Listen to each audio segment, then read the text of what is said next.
Buongiorno signori, ricordate quando c'erano massimo 2 o 3 stream all'anno e quello che succedeva nei tornei ufficiali Pokémon era avvolto nel mistero? Abbiamo parlato nei video precedenti della storia degli streaming VGC, ma non mi sono soffermato su alcuni aspetti piuttosto scomodi, ma tutto sommato nostalgici che caratterizzavano i vecchi tempi. Quando ho iniziato a seguire il VGC la maggior parte dei tornei non veniva streamata e per avere più informazioni su quel che succedeva noi appassionati aspettavamo con ansia che uscissero gli articoli su Nugget Bridge con i risultati e le squadre dei tornei. Se volevamo saperne di più su un determinato torneo dovevamo sperare che qualcuno dei partecipanti ne parlasse sui forum di Nugget Bridge oppure che scrivesse un team report dove dava più informazioni su quello che era successo a quell'evento. Ma oltre a questo c'era anche una vecchia funzione dei giochi che per tanti anni ha aiutato i fan dei tornei ufficiali a informarsi su molte competizioni. Sto ovviamente parlando del registradati. Questo apparecchio, chiamato VS Recorder in inglese, è stato introdotto in Pokémon Platino e permetteva di registrare alcune delle battaglie che facevi nei giochi. Più di preciso era possibile registrare le lotte del parco lotta, ma anche le lotte wifi e quelle wireless, perciò era possibile utilizzare il registradati per registrare i replay delle lotte dei tornei dal vivo, ma anche quelle dei tornei ufficiali online, come ad esempio l'International Challenge. Oggi voglio ripercorrere la storia di questo oggetto del passato che è legato a tanti dei miei ricordi più belli del VGC.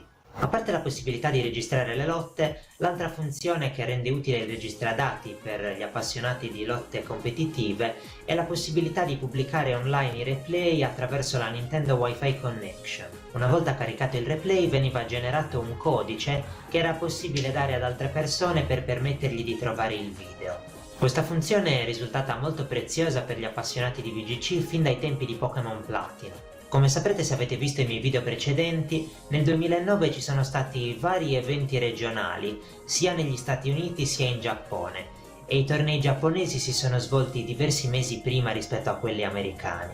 Fino al 2008, quando si giocava ancora su Diamante e Perla, per sapere che cos'era successo a un torneo bisognava ancora basarsi esclusivamente sui racconti delle persone presenti. Non essendoci molti contatti tra la community giapponese e quella occidentale, questo rendeva piuttosto limitato il quantitativo di informazioni che circolavano. Per vedere le partite di un torneo bisognava sperare che qualcuno le avesse riprese con una telecamera, ma era piuttosto raro che venissero pubblicate online delle partite registrate ai tornei giapponesi. Con l'aggiunta dei replay però gli occidentali hanno potuto contare su un metodo in più per vedere cosa succedeva in diversi tornei.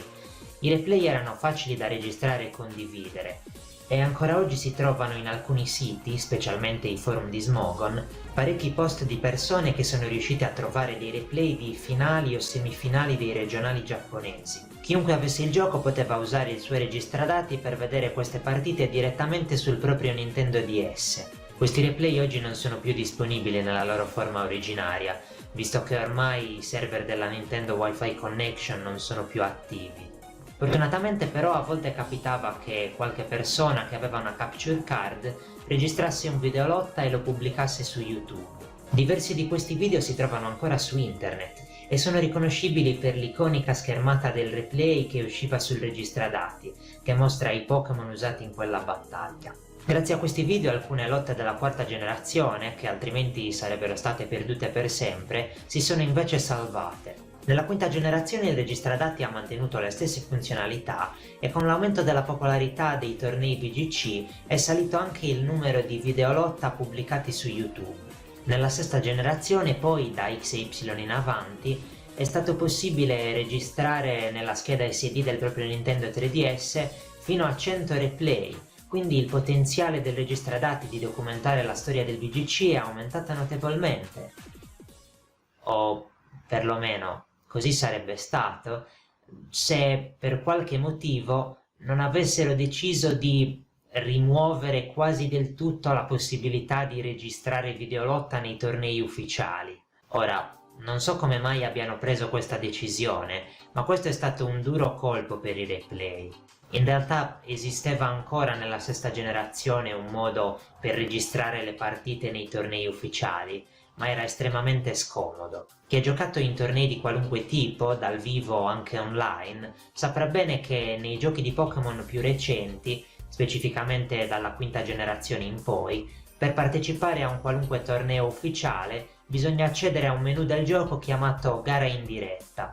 Questo menu consente al giocatore di gestire tutte le varie azioni che è possibile compiere all'interno di un torneo ufficiale. Una volta registrati a un evento, il menu Gara in diretta nella sesta generazione offriva tre opzioni. Una era quella di cercare un avversario da poter sfidare, l'altra era quella di annullare la propria partecipazione al torneo e la terza invece era quella di riguardare l'ultima gara giocata. Questa opzione ti permetteva di vedere un vero e proprio replay dell'ultima partita che avevi disputato. Purtroppo questo aveva diverse grosse limitazioni. Innanzitutto permetteva solo di vedere l'ultimo game, quindi non potevi mai vedere ad esempio il game 1 di una best of 3. Non potevi neanche tenere in memoria più di un replay alla volta. Quando giocavi una nuova partita, il replay della tua ultima gara veniva cancellato definitivamente. Infine, questi replay esistevano soltanto all'interno del menu gara in diretta e non venivano effettivamente salvati sul registra dati. Quindi una volta terminato l'evento, quando decidevi di premere il tasto per uscire dal torneo, il tuo ultimo replay rimasto in memoria veniva cancellato per sempre. Capite bene quindi che per preservare il maggior numero possibile di partite che avevi disputato ad un torneo, ti saresti dovuto mettere lì con una telecamera o con qualche altro mezzo per registrare il tuo schermo del Nintendo 3DS mentre stavi riproducendo il replay. Nessun idiota farebbe una cosa del genere. O, magari nessun idiota lo farebbe, però questo non vuol dire che non ci sia nessuna persona che sia disposta a farlo.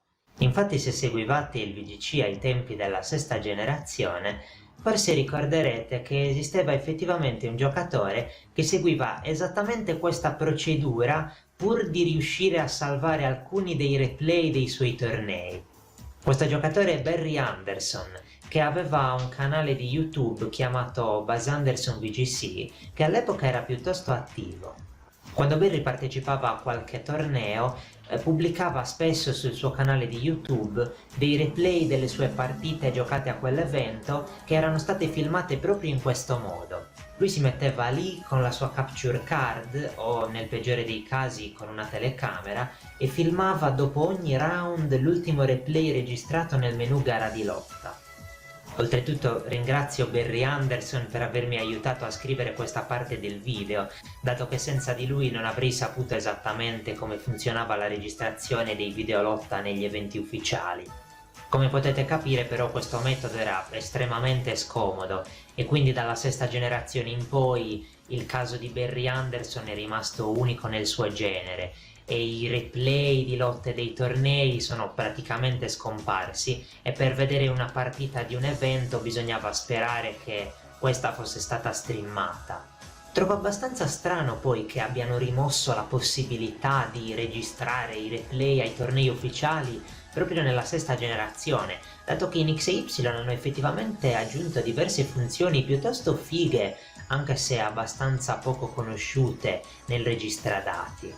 Ad esempio, quando salvavi un replay scaricato da internet sul registra dati, il gioco ti dava anche la possibilità di combattere contro la squadra dell'avversario. Questa funzione si chiamava lotta simulata e ovviamente l'intelligenza artificiale del gioco non era paragonabile a un giocatore reale, ma era una modalità piuttosto carina. C'era anche un'altra funzione legata ai replay che in realtà non utilizzava quasi nessuno. All'epoca c'era un sito chiamato Global Link che dava ai giocatori l'accesso a diverse funzionalità, come ad esempio le classifiche della ladder online oppure quella dei Pokémon più utilizzati. Su questo sito ciascun utente registrato poteva decidere se rendere pubblici i replay registrati delle proprie battaglie svolte sul punto lotta oppure nei tornei online ufficiali. Quasi nessuno lo faceva, ma c'era un giocatore, Randy Qua, che era conosciuto per la sua disponibilità nel condividere informazioni sulle proprie squadre, che aveva deciso di attivare questa funzione sul proprio profilo. Perciò a me piaceva ogni tanto visitare questo sito per andare a prendere i codici dei suoi replay, che erano molto interessanti visto il particolarissimo stile di lotta e di team building di questo giocatore. Dopo X e Y, in Sole e Luna, Ultrasole e Ultraluna, ancora una volta non si potevano registrare dei veri e propri replay ai tornei ufficiali. In Let's Go Pikachu e Let's Go Eevee poi il registradati è stato rimosso. Questa scelta è stata confermata in Spada e Scudo e nei giochi successivi, quindi a quanto sembra la possibilità di registrare i replay è stata definitivamente abbandonata. Certo, uno potrebbe dire che oggi tanto abbiamo decine di lotte dei tornei registrate su YouTube e su Twitch, ma non è esattamente la stessa cosa. Oggi su internet troviamo solo le gare streamate, il che vuol dire due cose. La prima è che ci sono tantissime partite interessanti dei tornei che sono perdute per sempre. Quante volte avrete ascoltato i team report di Pardini oppure di Marco Fiero che raccontavano i loro match di un torneo e li avete sentito descrivere una partita stranissima e magari avreste voluto vederla coi vostri occhi? Se si potessero salvare i replay di tutte le battaglie, i giocatori potrebbero decidere di registrare i loro match più particolari e noi potremmo vederli e non dovremmo affidarci soltanto alla memoria dei giocatori che magari non si ricordano neanche bene tutti i dettagli. La seconda cosa che vorrei far notare invece è che adesso tutte le partite registrate vengono mostrate in modo integrale, cioè anche con gli spazi tra un turno e l'altro dove i giocatori stanno scegliendo le mosse. Nei replay invece veniva saltato completamente il tempo tra un turno e l'altro e ti mostravano soltanto le mosse. Ho molta nostalgia della quinta generazione dove potevo mettermi su YouTube e guardare moltissime partite in poco tempo perché appunto i replay dei videolotta duravano veramente pochissimi minuti. Oggi invece non abbiamo più questa possibilità ed è un peccato, gente. Io sono in lutto da anni per la scomparsa di questa fantastica funzione dai giochi e per farvi capire la magia dei tempi passati voglio concludere il video facendo un tributo a uno dei miei canali di YouTube preferiti di sempre, il canale di Nugget Bridge. Nugget Bridge è stato il principale sito sul VGC nella quinta e nella sesta generazione. Dopo certi tornei ufficiali, comprese le gare online come l'International Challenge, Nugget Bridge dava ai propri utenti la possibilità di inviare i videolotta delle loro partite del torneo. Questi replay venivano poi passati ad un utente di Nugget Bridge, Bjorn Vissers, meglio noto come Eiganjo, un giocatore olandese che aveva una capture card. Eiganjo registrava alcuni replay inviati dagli utenti e li mandava agli amministratori del sito, che li montavano e li pubblicavano sul canale di YouTube di Nugget Bridge. Questo canale è una miniera d'oro ed è pieno di replay di ogni genere provenienti da ogni tipo di torneo. Possiamo trovarci non solo le partite incredibili tra campioni che anche oggi siamo abituati a vedere, ma anche le partite più oscene che possiate immaginarvi, con squadre di dubbia entità utilizzate, mi auguro per scherzo, in tornei ufficiali e non. Infatti Nugget Bridge non solo metteva i videolotta dei tornei ufficiali, ma era un sito che organizzava un proprio circuito di tornei online non ufficiali ai quali poteva iscriversi qualunque utente dei suoi forum e ogni tanto pubblicava sul canale di YouTube delle partite di questi eventi. C'è un torneo online di Nugget Bridge però su cui vorrei soffermarmi in particolare. Volevo parlarne da un po' di tempo sul mio canale ed è un esempio di un evento di cui non sarebbe rimasta praticamente nessuna immagine se non fosse per la funzione dei replay. Si tratta della prima edizione del Nugget Bridge Major.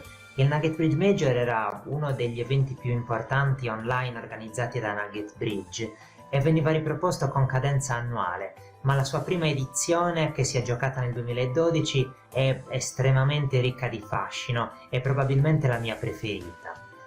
Il Nugget Bridge Major in tutte le sue edizioni funzionava un po' diversamente dai tornei online a cui siamo abituati oggi, perché non durava 1 o 2 giorni, ma c'era un round a settimana.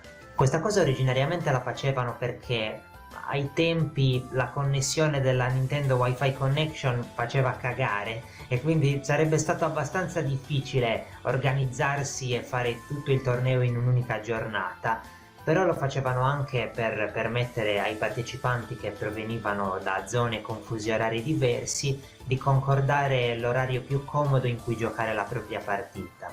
Questa caratteristica però nel primo Nugget Bridge Major ha influenzato parecchio le sorti del torneo, come vedremo. Già dai primi round possiamo assaporare l'atmosfera unica di questo evento, che è stato uno dei primi a giocarsi su Nero 2 e Bianco 2 e ha dato ai giocatori la possibilità di provare alcune delle novità di questi giochi, come le nuove abilità nascoste e i move tutor. Ad esempio, nel primo round possiamo immediatamente vedere Arin Animate, ovvero il già menzionato Randy Qua, che in questo torneo sta provando per la prima volta la combinazione di Pokémon che lo ha reso famoso in quegli anni, Excadrill più Togekiss. La sua squadra aveva anche Tyranitar ed era costruita per sembrare a prima vista un team basato sulle tempeste di sabbia, ma questo era un bluff.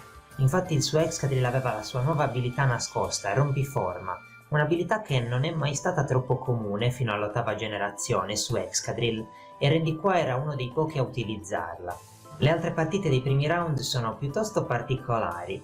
Possiamo vedere ad esempio nel secondo round Gemini, cioè un certo Pablo Mesa, che usa la squadra di cui ha dei mondiali 2012, mentre anche il suo avversario Bjorn Vissers, ovvero Eiganjo, ha delle pick strane come Mienshao e Chandelure.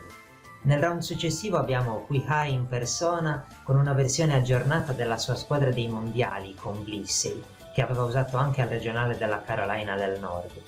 Al quarto round possiamo anche vedere un giovanissimo Gavin Michaels, che a quei tempi era ancora un senior ed era famoso perché adorava Gallade e lo usava sempre, e anche in questo torneo non si è smentito.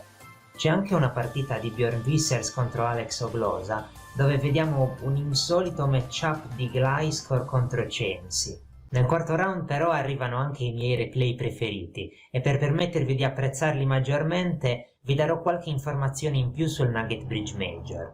Abbiamo già detto che si svolgeva un round a settimana, ma un'altra caratteristica strana di questo torneo è che si poteva cambiare squadra tra un round e l'altro. E c'è stato un giocatore che ha saputo sfruttare appieno questa peculiarità del Nugget Bridge Major, Wolf Glick. A quei tempi Wolf Glick era un giocatore piuttosto particolare, che usava delle squadre estremamente bizzarre, ma anche originali, e forse la sua stranezza in questo torneo ha raggiunto l'apice. Infatti, visto che ogni round si svolgeva in una settimana diversa, se riuscivi a procurarti delle informazioni sul tuo avversario, potevi cercare di costruire un counter team per metterlo in difficoltà, e Wolf Glick ha tentato di fare proprio questo. Questo compito di Wolf era facilitato dal fatto che alcune delle partite del torneo venivano streamate sul canale di Twitch di Nugget Bridge e quindi risultava semplice a volte andare a controllare il tuo avversario e studiare un modo per contrastarlo. Nel quarto round vediamo che Wolf sta affrontando Sam Harsman, ovvero Dr. Fidget, un altro giocatore rinomato per le sue stranezze di team building. Sam ha una squadra con Zebstrika, Seismitoad, Breloom e la nuova forma Totem di Thundurus, che ha il compito di spammare scarica assieme a Zebstrika. La squadra di Wolf è evidentemente costruita apposta per battere quella di Sam. La sua lead è Tornadus con gioco di ruolo, più Slowking con Baccaparmen e Baratto. Wolf usa queste mosse al turno 1 per rubare le abilità degli avversari e rendersi completamente immune ai loro attacchi elettrici. Wolf ha anche in squadra un Lilip con Acquascolo, che è probabilmente lì per contrastare Seismitoad. Anche Sam Harsman ha dei trucchetti interessanti, ad esempio Zebstrika che al turno 2 usa Anticipo per rubare Eterelama a Tornadus e farlo tentennare, ma nonostante questo non riesce a superare il counter team di Wolf e perde il round. Wolf passa quindi ai quarti di finale, dove affronta Henry Maxon, meglio noto come Snake. Dal primo game possiamo ammirare la strana squadra da perish trapping di Wolf Glick, che ha Mismagius con Ultimo Canto e Distorto Zona e Wobbuffet con Pedinombra. Al game 2 invece rinuncia al perish trapping e vince in modo convincente con Hitmontop e Garchomp più Ludicolo e Politoed dietro. In semifinale invece ha affrontato Alex Oglosa e, in modo abbastanza anticlimatico, Wolf sta utilizzando una roba incomprensibile. Ha un Axelgor che non ho idea di cosa potesse fare, visto che viene mandato KO al turno 1 da finto attacco più onda cauda, e sta usando Porygon 2 e Garchomp che fanno la combo Disquake, cioè scarica più terremoto, anche se Porygon 2 non è immune al tipo terra. Comunque sia, Wolf ha vinto anche questo set e si preannunciava una finale incredibile tra due giocatori diametralmente opposti. Da una parte c'era Wolf Click, che aveva cambiato squadra ad ogni round per contrastare i team avversari. Di fronte a lui invece si presentava Randy Qua, un giocatore conosciuto per la sua tendenza a utilizzare quasi sempre la stessa squadra per una stagione intera. Randy infatti non amava procurarsi Pokémon con la manipolazione dell'RNG o altri metodi veloci che usavano gli altri giocatori, e utilizzava esclusivamente Pokémon catturati o allevati da se stesso in persona. All'epoca il breeding non era come oggi ed era veramente difficilissimo trovare un Pokémon con 31 IVS in tutte le statistiche utili, perciò tutti i Pokémon di Randy Qua avevano qualche IVS imperfetto e Randy cercava di riciclare il più possibile Pokémon che aveva utilizzato in passato per non dover passare giorni e giorni a procurarsene altri. Stavolta però Randy aveva paura dello scouting di Wolf e dalle semifinali del Nugget Bridge Major ha iniziato ad apportare delle modifiche più o meno grandi alla sua squadra. Nel corso di tutto il torneo Randy aveva usato un team con Excadrill e Togekiss, ma in semifinale a questi due aveva affiancato un'inedita modalità grandine con Abomasnow e Rotom Gelo. In finale invece ha presentato una formazione con Latios, Tyranitar, Scizor, Staraptor, Excadrill e Togekiss. Dall'altra parte Wolf Click aveva Landorus Totem, Samurott, Durant, Gothitelle, Hitmontop e Volcarona. Questi ultimi due Pokémon sono stati quasi sicuramente messi in squadra perché nel suo quarto di finale contro Ben Rothman Randy Qua aveva fatto fatica contro Hitmontop più Volcarona. La gara era stata streamata e Wolf l'aveva sicuramente vista e studiata. Non so cosa servisse Samurott, mentre Durant aveva l'abilità Pigrone e poteva passarla ad un altro Pokémon usando Saltamicizia. Gothitelle aveva Pedinombra e poteva costringere i Pokémon che avevano subito questa tattica malefica di Durant a rimanere in campo. Sul canale di Nugget Bridge è presente solamente il replay del Game 2, ma fortunatamente esiste un articolo scritto da Randy Qua su Nugget Bridge dove descrive nel dettaglio la sua squadra e tutte le partite della sua run al Nugget Bridge Major. Ve lo metto in descrizione se per caso volete leggerlo. Nel primo game Wolf è riuscito a vincere passando l'abilità Pigrone a Tyranitar e setappando con Volcarona. Nel secondo game invece Randy ha capito che Wolf avrebbe provato una strategia diversa. Quando ha visto Hitmontop in lead ha capito che Wolf avrebbe usato finto attacco più forbice X, sperando in una doppia protezione dell'avversario. Randy invece ha attaccato Durant con entrambi i Pokémon, costringendo Wolf a sostituirlo e a fare diversi cambi difensivi.